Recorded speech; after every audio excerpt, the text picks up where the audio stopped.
ਸਾਰਿਆਂ ਨੂੰ ਸਤਿ ਸ਼੍ਰੀ ਅਕਾਲ ਜੀ। ਅੱਜ ਮੈਂ ਤੁਹਾਨੂੰ ਬਣਾਉਣਾ ਦੱਸੂਗੀ ਇਹ ਵਾਲਾ ਡਿਜ਼ਾਈਨ। ਇਸ ਡਿਜ਼ਾਈਨ ਨੂੰ ਬਣਾਉਣ ਦੇ ਲਈ ਆਪਾਂ ਨੂੰ ਸਿਲਾਈ ਉੱਪਰ 10-10 ਕੁੰਡੇ ਦੇ ਹਿਸਾਬ ਨਾਲ ਕੁੰਡੇ ਚਾਹੀਦੇ ਨੇ ਤੇ 4 ਕੁੰਡੇ ਵੱਧ। ਚਲੋ ਜੀ ਸਟਾਰਟ ਕਰਦੇ ਹਾਂ ਆਪਾਂ ਇਹ ਡਿਜ਼ਾਈਨ ਬਣਾਉਣਾ। ਪਹਿਲੀ ਸਿਲਾਈ,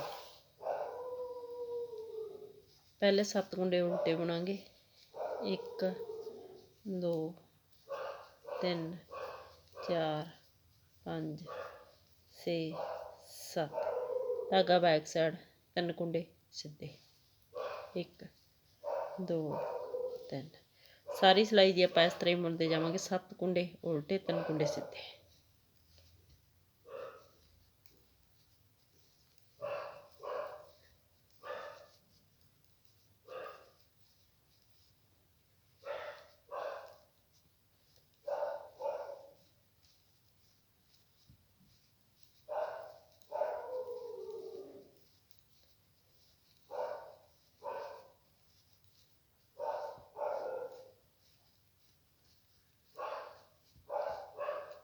एंड ते जाके अपने को 4 कुंडे उल्टे रह जाएंगे। दूसरी सिलाई सारी उल्टी उल्टी बुन के कंप्लीट करांगे।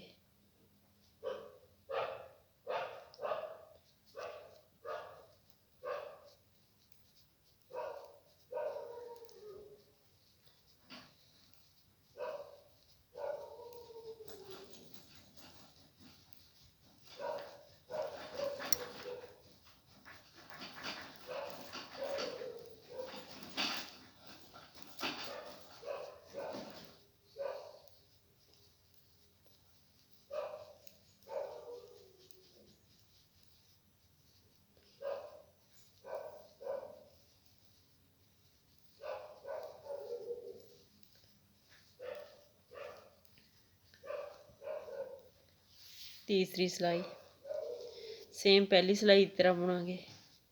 पहले 7 कुंडे उल्टे,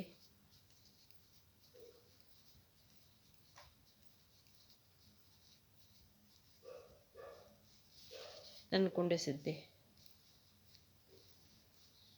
सारी सिलाई जी आप इस तरह ही कंप्लीट करांगे।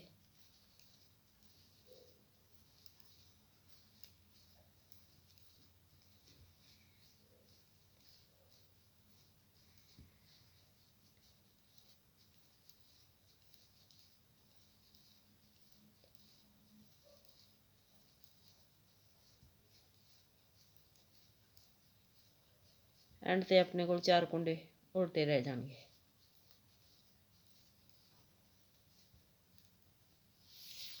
चौथी सिलाई आप उल्टी बुन के कंप्लीट करांगे।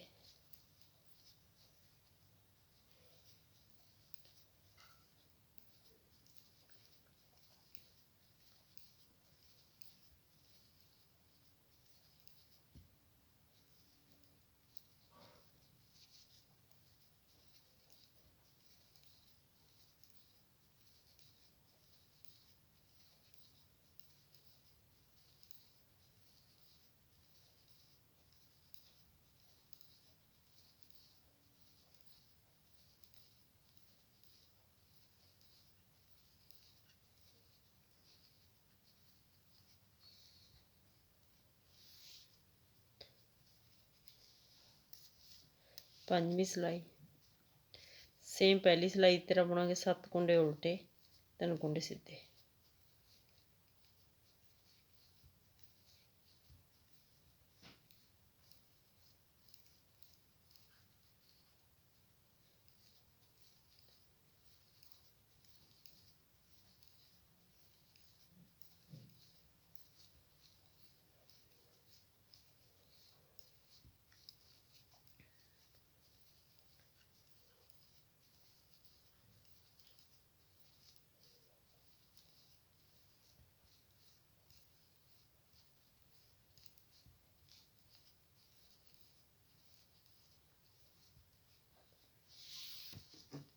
सेमी सिलाई पूरी उल्टी बनाओगे।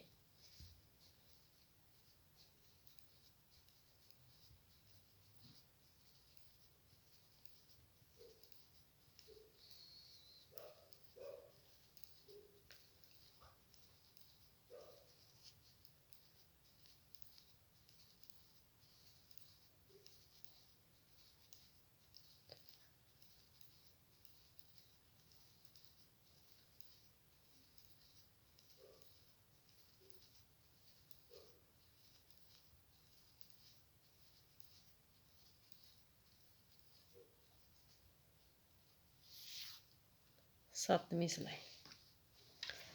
7ਵੀਂ ਸਿਲਾਈ ਵੱਲ ਖਾਸ ਧਿਆਨ ਦੇਣ ਦੀ ਲੋੜ ਹੈ। ਪਹਿਲੇ 4 ਕੁੰਡੇ ਉਲਟੇ ਬੁਣਾਂਗੇ। 1 2 3 4। 3 ਕੁੰਡੇ ਉਲਟੇ ਰਹਿ ਗਏ, 3 ਕੁੰਡੇ ਆਪਣੇ ਕੋਲੇ ਸਿੱਧੇ। ਇਹਨਾਂ ਦੀ ਆਪਾਂ ਕੇਬਲ ਬਦਲੀ ਕਰਾਂਗੇ। ਇਹਨਾਂ 6 ਕੁੰਡਿਆਂ ਨੂੰ ਆਪਾਂ ਸਿਲਾਈ ਵਿੱਚੋਂ ਉਤਾਰ ਲਵਾਂਗੇ ਅਤੇ ਇਹ 3 ਕੁੰਡਿਆਂ ਨੂੰ ਪਹਿਲਾਂ ਚੱਕ ਲਵਾਂਗੇ ਸਿਲਾਈ ਦੇ ਵਿੱਚ, ਅਤੇ ਇਹ 3 ਕੁੰਡਿਆਂ ਨੂੰ ਬਾਅਦ 'ਚ। ਜਿਹੜੇ 3 ਕੁੰਡੇ ਸਿੱਧੇ ਆਪਣੇ ਕੋਲ ਅੱਗੇ ਆ ਗਏ, ਇਹਨਾਂ ਨੂੰ ਆਪਾਂ ਉਲਟੇ ਬੁਣਾਂਗੇ। 4 ਤਾਂ ਆਪਾਂ ਪਹਿਲਾਂ ਬੁਣ ਚੁੱਕੇ ਸੀ। 5 6 7। ਧਾਗਾ ਬੈਕ ਸਾਈਡ। ਜਿਹੜੇ ਉਲਟੇ ਕੁੰਡੇ ਸੀ 3, ਇਹਨਾਂ ਨੂੰ ਆਪਾਂ ਸਿੱਧੇ ਬੁਣਾਂਗੇ। 1 2 3। ਸਿਲਾਈ ਵਿੱਚ ਆਪਣੇ ਕੋਲ ਸੇਮ ਉਸੇ ਤਰ੍ਹਾਂ ਕੁੰਡੇ ਆ ਗਏ। 7 ਕੁੰਡੇ ਉਲਟੇ, 3 ਕੁੰਡੇ ਸਿੱਧੇ। 4 ਕੁੰਡੇ ਫਿਰ ਉਲਟੇ ਬੁਣਾਂਗੇ। 1 2 3 4। ਇਹ 6 ਕੁੰਡਿਆਂ ਨੂੰ ਆਪਾਂ ਸਿਲਾਈ ਵਿੱਚੋਂ ਕੱਢ ਲਵਾਂਗੇ ਅਤੇ 3 ਕੁੰਡਿਆਂ ਨੂੰ ਪਹਿਲਾਂ ਪਾ ਲਵਾਂਗੇ ਅਤੇ ਇਹ ਵਾਲੇ 3 ਕੁੰਡਿਆਂ ਨੂੰ ਬਾਅਦ 'ਚ। ਪਹਿਲੇ 3 ਕੁੰਡਿਆਂ ਨੂੰ ਉਲਟੇ ਬੁਣਾਂਗੇ।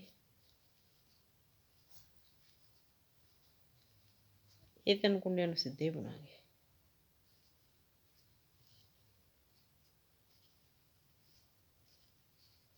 ਅੱਗੇ ਫਿਰ 4 ਕੁੰਡੇ ਆਪਾਂ ਉਲਟੇ ਬੁਣਾਂਗੇ।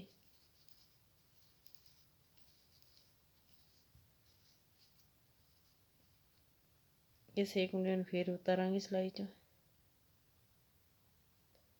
ਇਸ ਤਰ੍ਹਾਂ।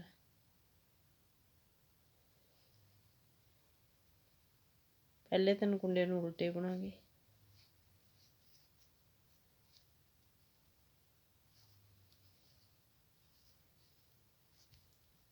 ਇਹਨਾਂ 3 ਕੁੰਡਿਆਂ ਨੂੰ ਸਿੱਧੇ ਬੁਣਾਂਗੇ। ਧਾਗਾ ਆਪਣੇ ਵਾਲੇ 4 ਕੁੰਡੇ ਉਲਟੇ ਬੁਣਾਂਗੇ।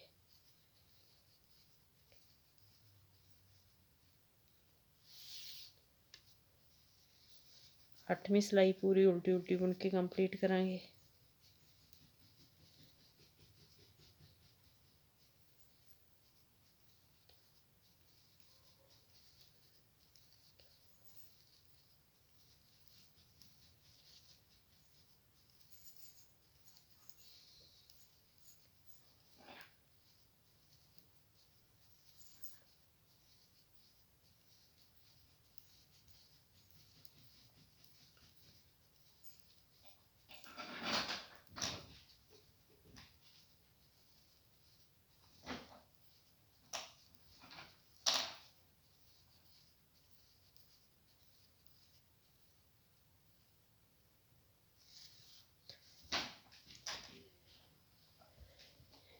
ਇਹਨਾਂ 8 ਸਿਲਾਈਆਂ ਨੂੰ ਬਾਰ-ਬਾਰ ਰਿਪੀਟ ਕਰਦੇ ਜਾਓ ਅਤੇ ਇੱਕ ਸ਼ਾਨਦਾਰ ਡਿਜ਼ਾਈਨ ਤਿਆਰ ਕਰਦੇ ਜਾਓ। ਵੀਡੀਓ ਨੂੰ ਲਾਈਕ, ਸ਼ੇਅਰ ਔਰ ਚੈਨਲ ਨੂੰ ਸਬਸਕ੍ਰਾਈਬ ਜ਼ਰੂਰ ਕਰਿਓ ਜੀ। Thank you.